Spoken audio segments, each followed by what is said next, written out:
And I didn't finish showing you this tube. We're going to, I'm just going to squirt a little bit out. Just a little bit of dollop.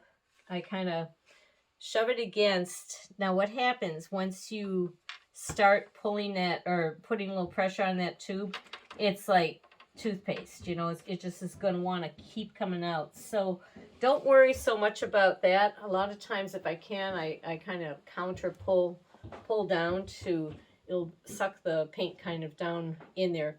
You want to keep your threads clean. At this point, they're nice and clean, and I wouldn't introduce water. If I think it's a color I'm not going to use very often or whatever, I had always been in the habit of I would dip my tube into water before I put the cap back on. Sometimes that works against you though, because you can kind of create more wet paint for it to bond. Now, if you do find that you have sealed your paint tube and you're like, I can't get in here, and normally I do have pliers and I'm using that, don't throw it out.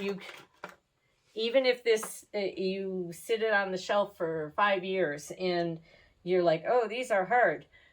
Not all manufacturers, but the better manufacturers, you can still reconstitute them with a little bit of water. So you can always cut open the back, whatever.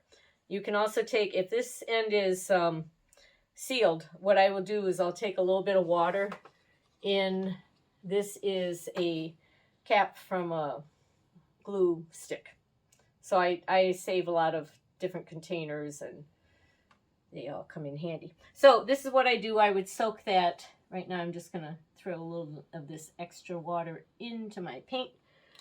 That's what I would do. I'd leave it overnight or whatever and then see if then that will let me open that cap the next day.